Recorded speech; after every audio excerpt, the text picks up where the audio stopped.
Well, see, this is the reason that I say that these people are pretending. When you lay out food to consecrate for your God, you know the God isn't going to eat any of it.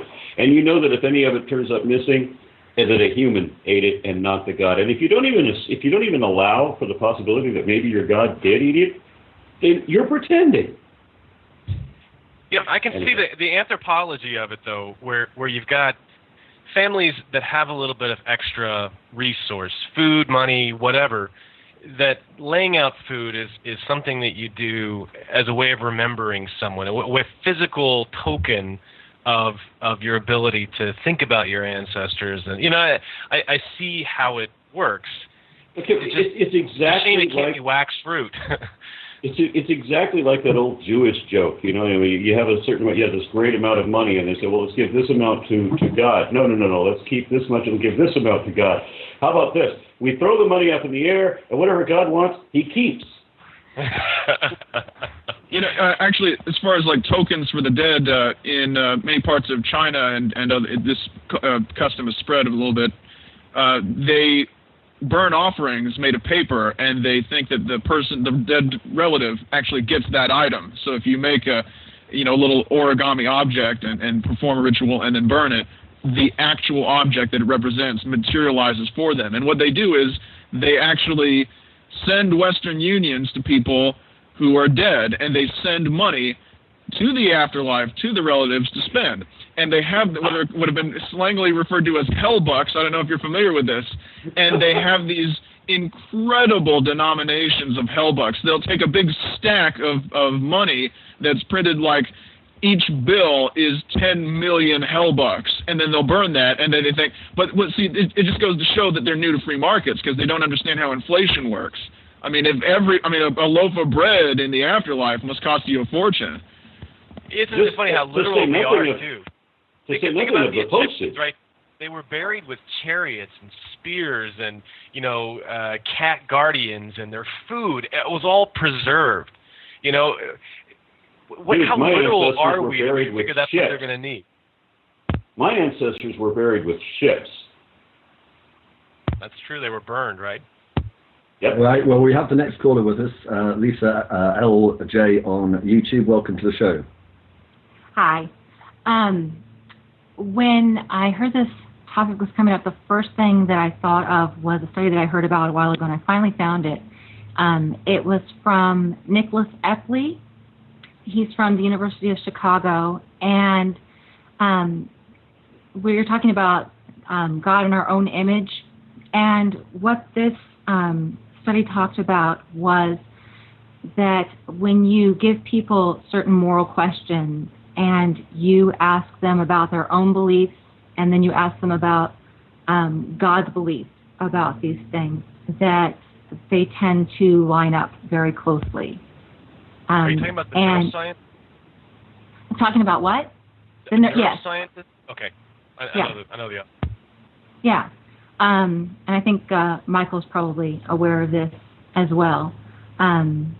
I think they asked about several different things. They asked about abortion, same-sex marriage, affirmative action, the death penalty, the Iraq War, and legislation about marijuana.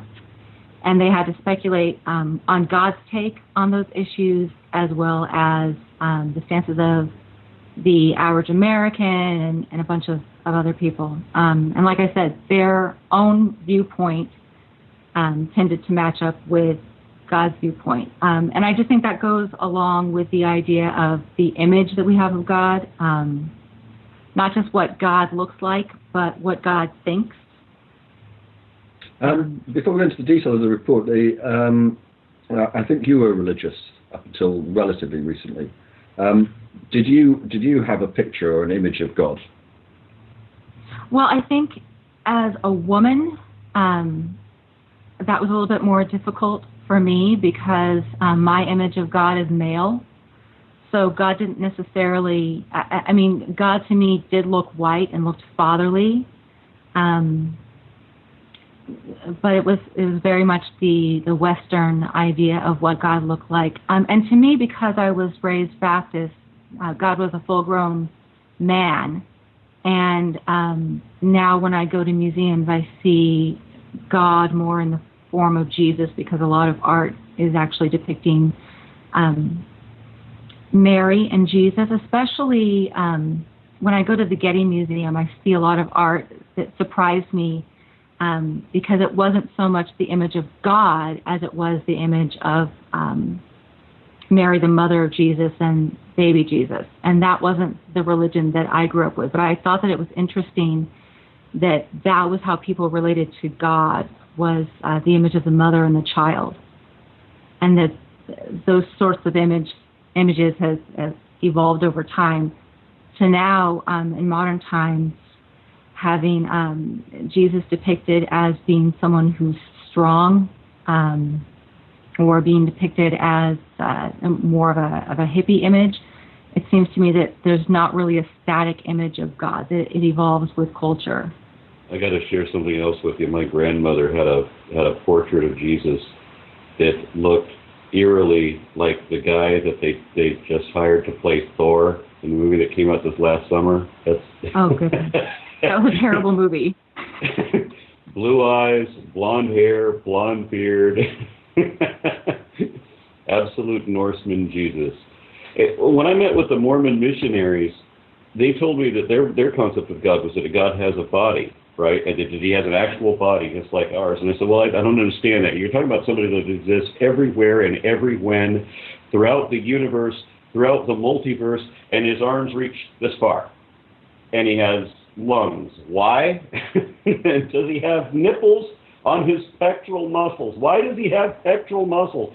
None of it made any sense. I said, why would God even have a body? What does he do? Keep it under a tarp in the garage in case it's Sunday and you're going down to Carl's Jr. to show off your body? I don't get it. The notion is absurd, and yet these people adapt to that, and this is what they assert as true, and this is what they force themselves to believe. Again, I'm convinced that all these people are pretending, that they don't really believe that. Yeah. I also think it's interesting to see that when you think about polytheistic beliefs, where you had many different gods, or especially Hinduism, where it basically has not just many different gods, but many different avatars of a god, and different incarnations of a god, that you see a difference between that, where it seems to be like a very cosmopolitan version of religion, where you could actually identify with different avatars or different incarnations of a god and still be considered part of the same religion. But when we get into Christianity or any monotheistic belief, because there's only one God, and that the traits of that God have to be immutable and eternal, that by necessity, the religion splinters off into a bunch of different sects and a bunch of different belief systems that are mutually incompatible with each other. It doesn't, in a way, it doesn't really surprise me too much that the survey actually came up with the results that it did. I mean, it would be more extraordinary, wouldn't it, if people said that their own personal moral views were different to their particular flavor of God. Yes, except that God is supposed to be something that is an absolute, and God is supposed to be. God is supposed to be what you model yourself after. So it should be that God remains constant. I mean, if we're going to look at the Western viewpoint, especially the fundamentalist viewpoint of religion, then what you should see is that God's viewpoints remain constant, and that some people's viewpoints align with God and others do not. If there really was a God. Are you talking about the same God that regretted having done something after Moses talked him out of it?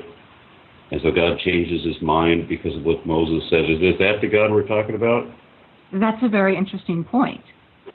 Yeah, I mean, and I agree. I mean, it's just what I'm trying to. I think that's another really good illustration, and it's great. You go all the way back to the Old Testament and you see that illustrated. It's just another way of demonstrating that in fact we create God in our image, as opposed to it being the other way around.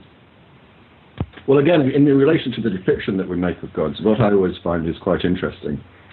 Again, whatever religion you look at, if they depict a god, it's very terrestrial. I mean, it's either got very clear human traits to it, or Egyptians had cats who are gods, but they're all sort of like everyday objects or forms or whatever. There's nothing particularly imaginative or creative in any depiction I've heard of. Again, does anyone know different? Yeah, I know somebody who lives not 2 miles from my house who worships Bast, the Egyptian cat-headed goddess, because he insists he has personally met her, that she manifests in his house, visible, audible, and physically tangible, who bade him to be her disciple. Oh dear. This guy works in the medical field. Perhaps he needs some medicine. Hey, one religious belief is no different than anybody else's as far as I'm concerned. They all sound equally wacky to me. My stepdaughter actually asked me, which is the craziest religion? And where's the metric by which we measure to determine that?